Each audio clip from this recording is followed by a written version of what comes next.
Good evening, guys. I am Leon. This topic was brought up because lately I have observed that majority of the students and employees, also small business owners, have trouble sleeping due to so many factors like stress, anxiety, and etc.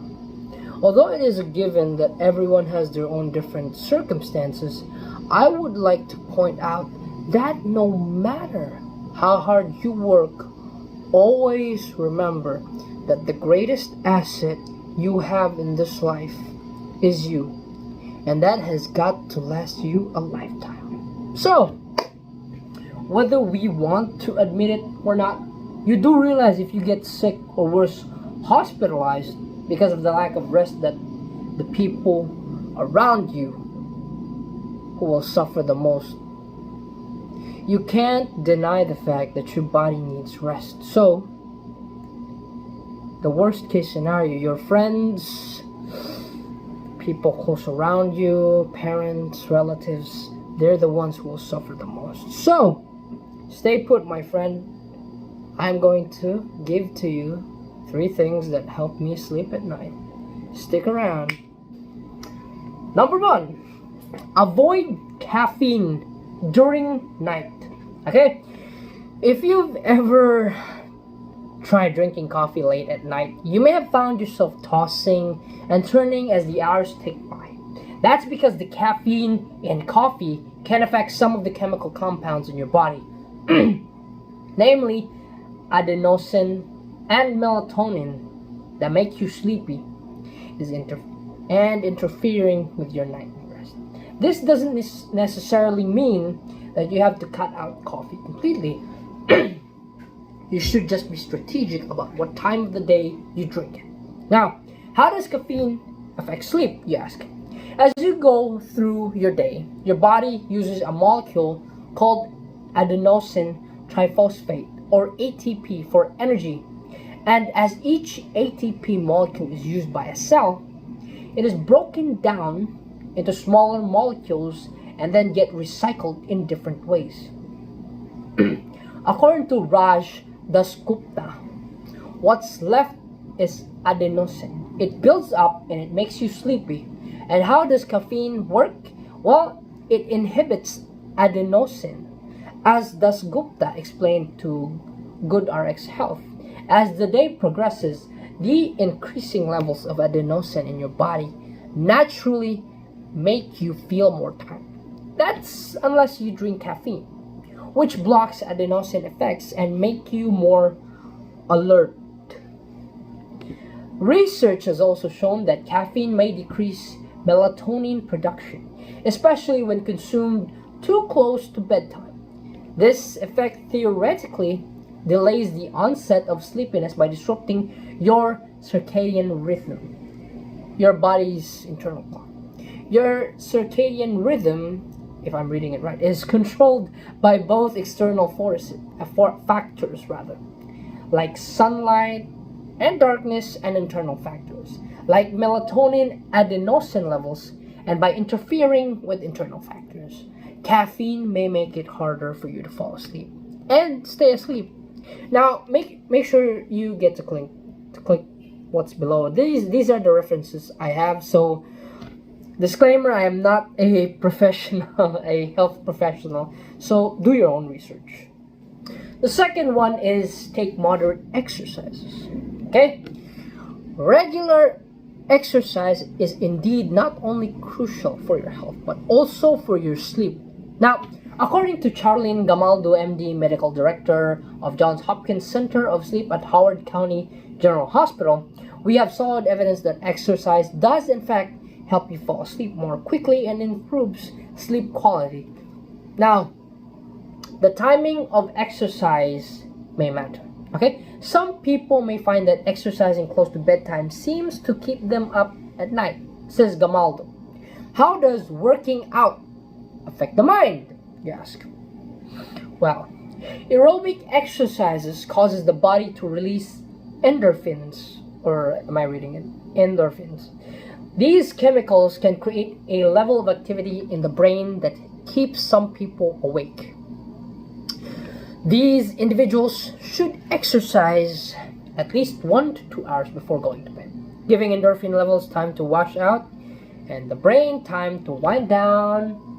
She says, bam! Exercise also raises your core body temperature. The effect of exercise in some people is like taking a hot shower. Wow. That wakes you up in the morning, says Gamaldo. Elevation in core body temperature signals the body clock that it's time to be awake. After 30 to 90 minutes, the core body temperature starts to fall. Now, the decline helps to facilitate sleepiness. Okay? Despite these biological responses to exercises, other people find that the time of the day they exercise doesn't make a difference though. Whether it's in the early morning or close to bedtime, they'll see a benefit to their sleep. Now that's just according to Gamaldo. Okay? Knowing your body and know yourself, she says, doctors definitely want you to exercise, but when you do it, it is not scripted. Okay? How much exercise you need for better sleep? People who engage in 30 minutes of moderate aerobic exercise may see a difference in sleep quality that same night. It's generally not going to take months or years to see a benefit.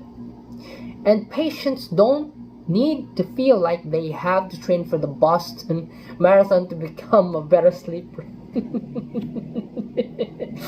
Moreover, while many studies focus on aerobic activity and sleep, Gamaldo says picking an exercise you like will help you stick with it. For example, powerlifting or an active yoga class can elevate your heart rate, helping to create the biological processes in the brain and body that contribute to better quality sleep. Okay, we really want to encourage people to exercise. Just be mindful of the timing and whether it seems to affect your ability to get optimal sleep quality. The third and final, no cell phone exposure. Okay, you can read a book or maybe do something productive, but something that's going to help you in your sleep. Okay, now how can a phone interrupt the sleep? Well, you see, the body relies on the circadian rhythms again to know when to initiate sleep versus when to feel awake. Now, what is the circadian rhythm, you may ask, since we've been talking about this? The circadian rhythm is a 24-hour biological process that mimics the rise and fall of the sun. A specific part of the brain called the suprachiasmatic nucleus uses external cues such as light to determine if it's time for sleep. At night, the body normally reacts to the darkness by releasing melatonin, a hormone that signals that it's time to sleep. However, our brains are very sensitive to light, and the blue light emitted from cell phones and other electronic devices delays melatonin production. Lack of melatonin, however, can make it difficult to fall asleep, which can lead to insomnia and fatigue over time. Studies also suggest that blue light can decrease the amount of time the body spends in slow wave sleep and rapid eye movement, or REM sleep. These two sleep stages are important for consolidating memories and regulating mood.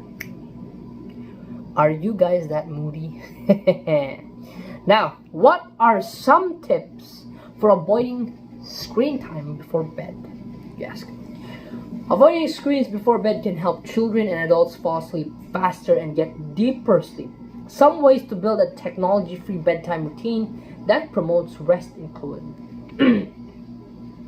keeping your phone out of the bedroom. Okay, having your phone right by your side can make it tempting to scroll before bed or when awakened at night. Keeping electronic devices out of the bedroom is one way to avoid the harmful effects blue light has on sleep.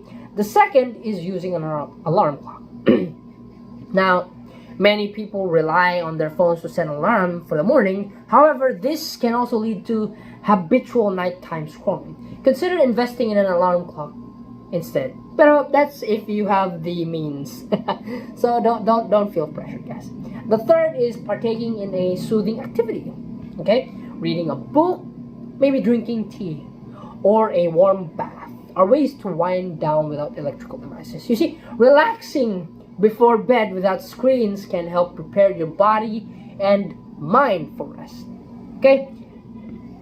The fourth one, I'm sorry, this was supposed to be 3, but I think this needs to be included. The fourth one is using blue light filtering glasses. Okay? Avoiding technology entirely before bed may not be practical for everyone, and this also includes a lot of people. If you cannot entirely avoid screens before bed, blue light filtering glasses can be helpful. These glasses use special coatings to limit your level of blue light exposure. Okay? While spending time on your smartphone before bed may not seem harmful, it can throw off your body's natural rhythm and make it difficult to get quality sleep. Okay? Making an effort to avoid screens before bed can encourage healthier sleep, which can improve health and quality of sleep.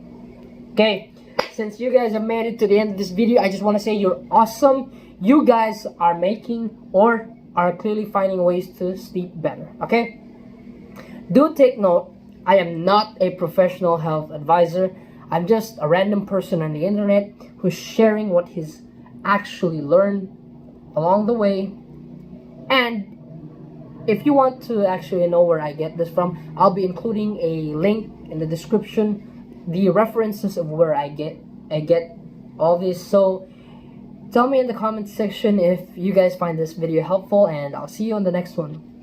Bye.